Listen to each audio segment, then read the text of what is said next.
তিনজন ব্যক্তির বদদোয়া থেকে সবসময় বেঁচে থাকবেন, কারণ এই তিনজন ব্যক্তি এতটাই ভয়ানক, আপনার জন্য যদি একবার বদদোয়া করে ফেলে এই বদদোয়া ডাইরেক্ট আপনার জন্য কবুল হয়ে যায়। আমরা জানি যে বদদোয়া সাধারণত করলে মানুষ ওটা আবার নিজের দিকে ব্যাক করে, এটা নিজের দিকে ব্যাক আসে, তার গায়ে লাগে না। কিন্তু এই তিনজন ব্যক্তি এতটাই পাওয়ারফুল, এতটাই শক্তিশালী, বদদোয়া করলে সেই বদদোয়াটা কবুল হয়ে যায়।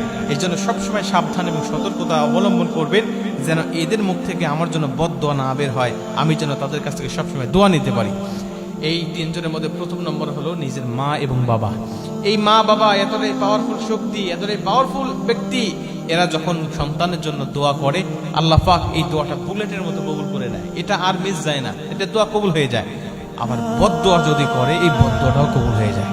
আল্লাহ পাক মা বাবাকে এতটা ভালোবাসেন, সন্তানের জন্য আল্লাহ পাক বলছেন ওয়াকাদা রাব্বুকা আল্লা তা'বুদু ইল্লা ইয়্যাহু ওয়া বিল ওয়ালিদাইনি ইহসানা। মুসলমান ভাইরানে আমার, আল্লাহ পাক বলছেন ওয়াকাদা রাব্বুকা, তোমার রবের পক্ষ থেকে চূড়ান্ত সিদ্ধান্ত হয়ে গেছে। আমি আল্লাহ পাক বলে দিলাম, রবের ইবাদত করার পরে, গোলামি করার পরে আর দাসত্ব করার পরে তোমার মা বাবাকে তোমার খেদমত করতে হবে। আমি আল্লাহ পাকের পক্ষ থেকে এটাই হলো চূড়ান্ত সিদ্ধান্ত। আমি আল্লাহ পাক জানিয়ে দিলাম, তোমার মা বাবার খেদমত করতে গিয়ে বিরক্ত হয়ে কখনো উফ শব্দ উচ্চারণ করবে না।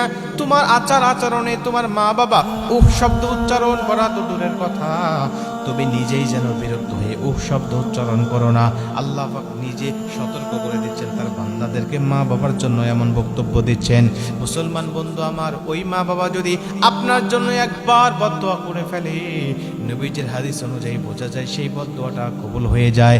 এই জন্য সবসময় সতর্ক থাকবেন, সব সময় মা বাবার খেদমত আর গোলামি করা, মা বাবার হকগুলো আদায় করার চেষ্টা আপনি করবেন। মা বাবা যখন আপনার উপরে সন্তুষ্ট হয়ে দোয়া করবে, আমার আল্লাহ আপনার দুনিয়া এবং আখিরাত দুটাই উজ্জ্বল করে দিবে, দুটাই উজ্জ্বল হয়ে যাবে আপনার জন্য। এই জন্য প্রথম নম্বর মা বাবা, এদের বদদোয়া থেকে বেঁচে থাকবেন। এবং দুই নম্বর হলো মাজলুম, যে ব্যক্তি মাজলুম, এই মাজলুমের বদদোয়া থেকে আপনি বেঁচে থাকবেন। নবীজি বলেন মাজলুম কে জানো? যার উপরে জুলুম করা হয়। এই মাজলুম ব্যক্তির দোয়া আর আল্লাহ পাক এই দুইয়ের মধ্যে কোনো পর্দাই থাকে না, এটা ডাইরেক্ট ওই বদদোয়া হোক আর দোয়া হোক, এটা আল্লাহ পাকের কাছে চলে যায়। ওই ব্যক্তি যদি দোয়া করে সেটাও কবুল হয়, বদদোয়া করলে সেটাও কবুল হয়। এই জন্য মাজলুমকে যখন পাবেন বা মাজলুমের সাক্ষাৎ যখন হবে, তার কাছ থেকে আপনি দোয়া নেবেন, প্রয়োজনে হাদিয়া দিয়ে দোয়া নেবেন, যে আমার জন্য আপনি দোয়া করেন। বদদোয়া নেবেন না কখনো, বদদোয়া নিলে আপনার খবর আছে, দুনিয়া ধ্বংস আখিরাত ধ্বংস। আর দোয়া নিতে পারলে আপনার জন্য কল্যাণকর, দুনিয়া এবং আখিরাত দুটাই। এই জন্য আপনি তার কাছ থেকে দোয়া নেবেন, এটা হলো 2 নম্বর। এবং 3 নম্বর হলো মুসাফির। মুসাফির ব্যক্তি যে আল্লাহর কাছে কত প্রিয় এবং কতটা আল্লাহ পাক তাদেরকে মহব্বত করেন এবং তাদেরকে ভালোবাসেন। আল্লাহ বলছে জোহরের নামাজ 4 রাকাত, মুসাফির তোমার 4 রাকাত করার দরকার নেই, তুমি 2 রাকাত করবে। আসরের নামাজ 4 রাকাত করার দরকার নেই, তুমি 2 রাকাত করবে। ইশারের নামাজ 4 রাকাত, ফরজ নামাজ 4 রাকাত করার দরকার নেই, তুমি 2 রাকাত করবে। চিন্তা করেছেন, মুসাফিরকে আল্লাহ পাক 4 রাকাত বিশিষ্ট নামাজকে 2 রাকাত করে পড়ার কথা বলছেন। এবং রমজান মাসে রোজার জন্য তাদেরকে সাথ দিয়েছেন মুসাফির, কারণ মুসাফিররা অনেক কষ্ট করেন, মুসাফিরদের অনেক কষ্ট হয়।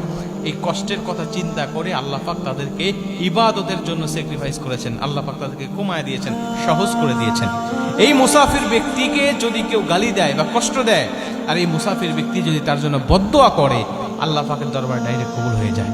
এই জন্য মুসাফির ব্যক্তিদেরকে কষ্ট দিয়েন না বা তাদের কাছ থেকে বদদোয়া নিয়েন না। তারা বদদোয়া করে এমন কোনো কাজ আপনি কখনো করবেন না।